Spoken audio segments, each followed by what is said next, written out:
Welcome to the campus of Fuller Seminary here in Pasadena, as Daniel mentioned. I'm Jessica ChenFeng, and it has been such an honor to be planning this conference for the last half year or so. And I'm going to tell you about just a lot of the fun ways that this has arrived till today. A little of that in a few moments. As Daniel mentioned, we're sort of formally launching the Well-being Collaboratory, and we're calling it the Collaboratory because it's meant to be collaborative, and you'll see that as evidenced by all of our panelists today. The laboratory part of it is that here at Fuller, we've got a number of faculty, Asian American and other, who are doing really good research on the very topics we're talking about. So our intention is there's three things.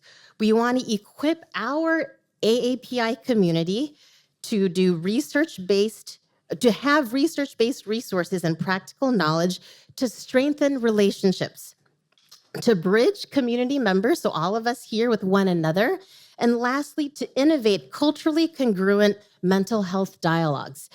Now, the overarching goal of the collaboratory is we exist to strengthen the relationships and well-being of Asian American Christian families, pastors, and therapists. So today, we're going to be talking about our well-being. I think most of us here today are in ministry, we're clinicians, and so we are serving all the time, but we're going to be talking about us and the communities that we serve. All right, you've gotten your breakfast, hopefully. We were supposed to be on that slide. Okay, this is a very important slide. This is made possible because Daniel and I took, I don't know, it wasn't a whole lot of time, but we got a nice $5,000 grant. And this is from Columbia University's Teacher College. They have a Spirituality Mind-Body Institute. That is what is funding all of this, right? So I was going to say Rosemead students got the best deal. 10 students for $25. All right, so I'm so glad. Yeah. All right, that was just to give you an incentive to pay a little bit, drive over to Pasadena. But today would not be possible with all the amazing people and institutions and restaurants represented here. Your breakfast burritos, you're all welcome. People who got here late, please go grab some food. Is from our own refectory, which is right behind us here. Lunch later will be from 9 and 9 Thai Kitchen. In the afternoon, one of our lovely volunteers is going to drive to the Chaste Filipino Market and pick up some dessert for us to go along with our afternoon coffee. And the people that I get to work with anytime I'm on campus for presentations are our production team. So Ivan Wong and Jeremiah Jones, amazing. They're in the back there, yes. So be sure to say hi. And lastly, our Asian American Center, amazing program administrator, Jillian, I don't even know your formal title, but she does everything and anything. There's Jillian Garcia. And we have many student volunteers. We have Kristen, Jen, Deborah, and Christy are outside, I believe. Grace helped bring in a bunch of SOP MFT students, and Alex, who's picking up dessert later. So I want to recognize this because I think culturally, it's normal for students or women of color, especially a lot of Asian women who are working behind the scenes, to not be visibilized. So when you see them walking around today, say hi, right? Say thank you. There's no way I could have ever pulled this off without an entire team. So thank you so much. All right. Oh, I forgot. The MFT department graciously shared a grant that they got through the Chinatown Service Center to help support today as well. So I want to mention a very big thing is you'll see today we have several panelists. Every person is getting I know it's not enough, but it's an honorarium. That is what the bulk of all of this grant money is going toward. And that's why we're able to have a variety of voices, experiences shared today. Okay, this is exciting. So I know it's going to be weird. You can take out your phones, but we created an engagement booklet. And this is how you can retrieve it. Basically, I'll kind of go over it later today, but the intention is that today is simply launching or part of an ongoing conversation that you are hopefully having in your community, right? In this booklet, there are questions for you to engage with your ministry, your group practice, things for you to take from here on forward. So it's a free resource to you to utilize, and you'll see the themes of all the panels today represented in the questions in this booklet. So I want to make sure everyone has it. All right, so I'm going to spend maybe the next 15 minutes just kind of framing our day together. This passage has always been one that comes to my mind when I think about the life that we all seek to have, right? I've come to give life to the full. I think about my grandparents who came from Taiwan by way of Argentina, New York, Seattle, Michigan, Oklahoma, and then now Southern California, right? I think being in North America, many of us, children, grandchildren of immigrants, great-great-grandchildren, sometimes this verse can feel like the American dream, right? What is this fullness of life? And today, I'm not necessarily giving answers, but I'm raising the question. What is the full life that aligns with our theology, aligns with our ethnic and racial identities? I was trying to do my due diligence. I reached out to some of my colleagues, my theologian colleagues, and was given this commentary by our own ordained minister and New Testament scholar, Dr. Marianne Thompson. This is what she wrote about abundant life. Specifically, John 10:10. Abundant life anticipates the blessings of the new life of the resurrection, especially the blessing of being in the divine presence. And it lies at the intersection of past and future, while in the present, it offers communion with the living God. So there's something about in the way that this scripture is framed in this context in John, our past, our future, and our present as points of intersection in communing with God. And in that is abundance.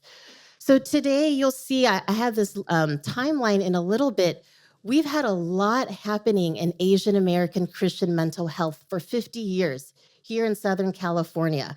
And a lot has been happening in those 50 years. And today is a really significant day, I think, because our communities are converging, and we're going to be learning about what's happening in many of these communities. And so I hope you just take a look around. When I was a student here at Fuller in 2005, I would have never imagined that we would have this many Asian American Christians caring about mental health. And that in itself, I feel that abundance. To me, this community is creating our life to the full together. So a couple things I wanted to share with you. Those of you who are marriage and family therapists will maybe already know this. But what is the landscape, just briefly, of our well-being and mental health? I thought this is important to address because we have a lot of wonderful information about mental health coming out now. You see it on Instagram posts, social media, lots of great therapists giving good knowledge, okay? But it's important to frame what all of that relates to. So talking about first, second, and third order lens, all right, systems theory stuff. So when we talk about first order lens around our well-being as people, this is like our individual behavior in life, right? So if I'm struggling with anxiety, how I understand that from a first order lens is, I have an anxious personality. Let me go deal with my family of origin stuff. I'll go to therapy, right? These are good first order interventions for anxiety as perceived through a first order lens. Second order is about systems and relationships, right? So this is classic MFT theory that we learn and train students in. So if I know of anxiety, maybe it's actually helpful to go to couples therapy. Is there something about my couplehood dynamic that shapes, contributes to, adds on, whatever, the anxiety that's present in my life? Could it be that it's something beyond just an individual level issue, right? So we have family therapists, we have clinicians, psychologists who work with systems level things. In the last decade, in the MFT world, we have now introduced third order lens thinking, which is available. This sort of idea is actually, Dr. Seung-Chan Rah talks about it from another perspective, sociological, phenomenological. But third order lens is, well, is there something beyond the couple or the family system where anxiety is coming from? Could it be racism? Could it be anti-Asian hate? Could it be things that are not immediately within the family, but are about the larger social discourses that get internalized and show up in that family system? So I share this with you because the ways that we intervene on first, second, and third order issues are distinctly different, right? Maybe I need to take medication, which is true. All of these orders are very important. None is bigger or less or more important than the other. We have to understand all of them together. So I might need to be on medication. Maybe it's helpful for me to, change my nutrition. Maybe like a high inflammatory diet's, exacerbating my anxiety. I can learn a lot. I can read books. I can follow people on social media. I can attend seminars and workshops, get all this information. All of us have a job because we know first order change lens does not always lead to change. Otherwise, we would be made new much more easily, right? Second order interventions in the MFT world is systems related work. So family therapy, work in churches, larger groups, across relationships. I want to highlight third order change and lens, okay?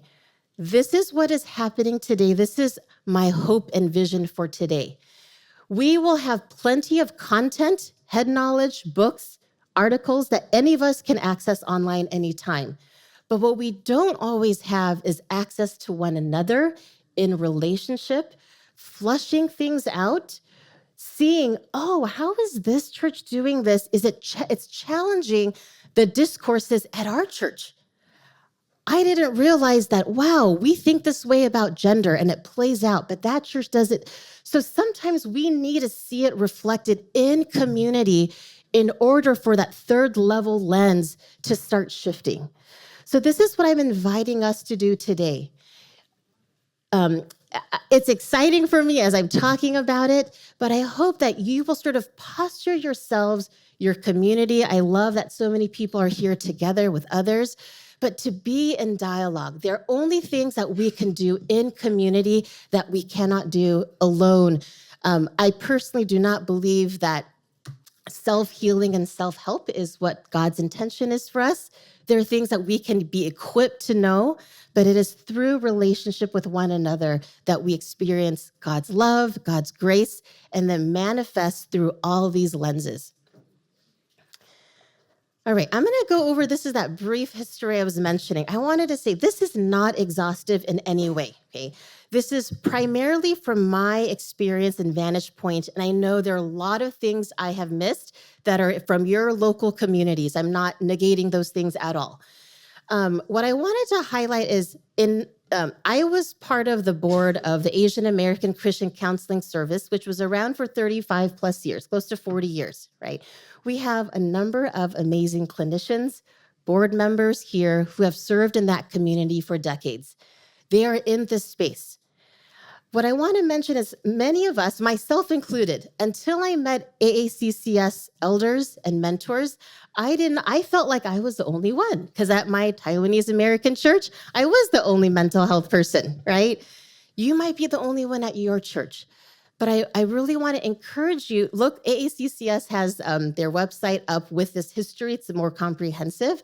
But in 1979, these were mentors of mine, people like Eleanor Huang, who saw me as a young grad student and said, hey, do you want to serve on the board? But so I heard from them in the late 70s, they got together. These are Asian American women, largely, who went to UCLA for social work. USC, like they were the only Asian people in their programs. I mean, they told stories of all kinds of racism, right?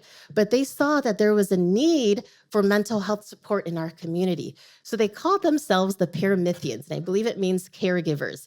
So I heard this word a lot in our board meetings, right? They're like, remember when we were the Paramithians and we'd do this, meet there? In the 1980s, they were attending Evergreen Baptist Church. And that at the time, the head pastor was Pastor Corey Ishida. And then they were initially called the Evergreen Counseling Center and then formed Asian American Christian Counseling Services in the early 80s. This is significant. Now, I'm crossing a lot of time between then and the 2020s. But what is interesting that I think many of us see, just sort of observing our own context, the number of Asian American Christian therapists continues to grow, right? I think I'm still having like a weird moment. I'm like, are this many people really interested in our community's mental health, right? But I know each of you feel deeply that this is so important because of your own journey, someone you love, and this is why you're dedicating your life to this sort of healing work. So we've got this huge growth. I want to point us to the 2020s, right? We have COVID. We've got what many scholars call dual pandemics, right? Racial and viral. Racial pandemics that our communities knew really well, Black communities knew very well, we all continue to know very well, right? This led to many therapists having wait lists 6+ months long, right? I know many of you here still have those wait lists, and that's because Asian Americans are like, I have to come live at home with my family now. We have a lot of stress in the home. Or my marriage is falling apart because we got 2 young kids and we're all stuck together. Like there's that. There's, the invisibility of intimate partner violence that's happening in the home now because everyone's quarantined. We've got anti-Asian hate. I mean, it's loaded, okay? So many pastors and therapists are seeing this in your communities. I'm bringing us till today. And I want to thank DJ Chuang, your website. I went to it the other day, looked up all the Asian American Christian therapists on his compilation that he has there. If you're not listed on there, make sure you ask him. 170 plus Asian American Christian therapists in California state listed. I was like, really? I kept scrolling. I was counting one at a time, okay? I did not know another more digitally savvy way to do it, okay? But I kept counting. I got to 100. I'm like, did I really get to 100? There's more? This is huge, okay? So, and this is not exhaustive, of course. There's so many more. I share this because I think this last dot that's empty, this is all of us now. There is enough critical mass to be planning and preparing and doing community work in addition to putting out the fires in your local communities, right? So many pastors become aware of this if it's your own personal story or it's, oh my gosh, I had a teenager at our church who was suicidal. What do I do? Right? It's usually a crisis at church that launches pastors into these conversations. But now we've got all levels of care that can be addressed. We have community mental health represented here. We have private practice, group practice. We've got churches. So that is what today is about. Let's listen to one another. Let's learn. In regard to today, I mentioned a little bit of our context. I think again, why this is an in-person conference. I had a lot of people on the East Coast who get our AAC mailers. They're like, oh, can I tune in from the East Coast? I'm like, it'll be recorded. You can tune in later. The reason is Southern California is a unique space with specific family, generational, migrational, theological, diversity that is geographically situated. And so when we think about our well-being, it is always locational, right? So that is partially why there's so many people here. So thank you for driving out. The other thing I wanted to briefly mention, I think this will be fun. Okay, I'm going to do a fun little exercise here. Where's my list of options? Oh no, it did not transfer to my, wait, did it? Oh yes, okay. I wanted to give all of us a sense of the room. So thank you to those who filled out the survey, but I know many other people did not get a chance to do that. Can you stand up if you identify as a clinician, mental health person of any kind? All right. Oh my goodness. All right. That's great. Thank you. You may have a seat. Oh, actually, okay. Those of you who are clinicians, if you're in academia, can you remain standing, including students, right? Students, you're welcome to stand. Yes. You are an academic if you're a student. All right. Wonderful. Okay, that's a lot. Those of you who are clinicians, who is in community mental health? Wow, wonderful. Yeah. Thank you for your work. It is hard work. How about those of you in private or group practices? I know we got a lot. Amazing. And any other type of mental health practitioner I have left out? All right.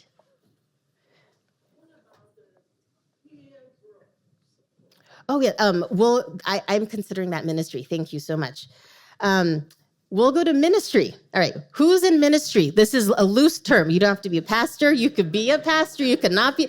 Ministry supporting mental health of Asian Americans, right? Your church, your organization, anything at all. Wow.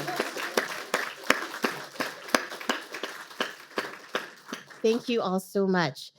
Now I'm going to do a geographical thing. Okay. I was like, how do I do this? So we're going to do LA west of here. Okay. Then we're going to do SGV. Then we're going to do Orange County and the Inland Empire and other. Okay. I'm from the Inland Empire. Sorry, the Inland area. We don't want to call it the Empire. All right. Okay. Who is from LA west of the SGV? Yeah, so I know North LA, wonderful, like the Valley, awesome, downtown, thank you. How about who is from the SGV? Who does ministry, has practice in the SGV? Great. All right, and how about people in Orange County? Yeah. Wow, great. You know, we got North OC, some South OC people, and then Inland Region and elsewhere. Yeah. Yes, thank you, thank you. I know those of us who are like 57 and beyond, that's me. All right. Thank you to you and your families for all that you had to do to get here and brave through LA traffic. The last thing I wanted to talk about is for today, the intention. As I mentioned earlier, and I hope you caught this, today is not meant to be prescriptive. That means not showing or telling you what to do. It is meant to invite critical thinking, right? How do you take what you're learning and hearing and have further dialogue in your local context, right? The other things we want to do is to facilitate launch and invite more conversation. That is something I pass the baton to you after you leave today. And lastly, as we already did, it's really to situate us at this point in time. This is a really significant season in the Asian American Christian Church. And so I hope that you will see your place in that who God has made each of us to be, our racial, ethnic, gender identity, our religious heritage, it is significant, and there is a purpose and a reason to be living together and showing up together today in this space. All right, I think I'm gonna pass these over just for the sake of time. Lastly, for those of you who are comfortable, I invite you to make yourself comfortable in your seat. I think these seats are quite comfortable. We'll just do about 2 minutes or so of tuning in to how our bodies are feeling.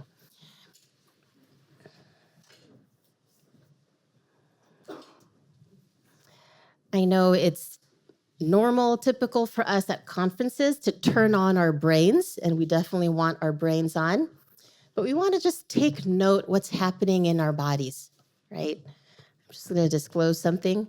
Our 3-year-old daughter this morning woke up with pink eye.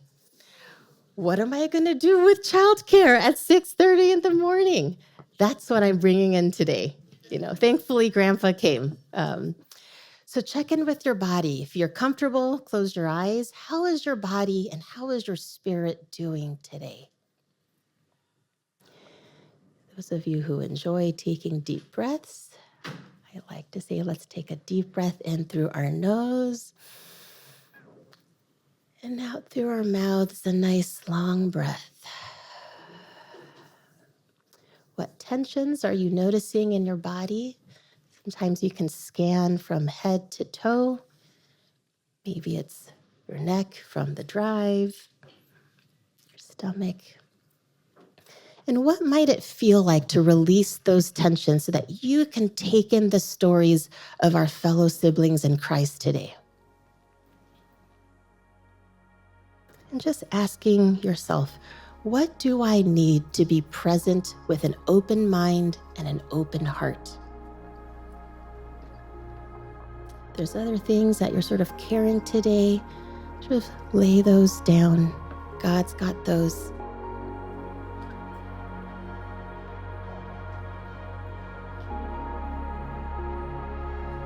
Just close our time of awareness with another breath. Nice breath in.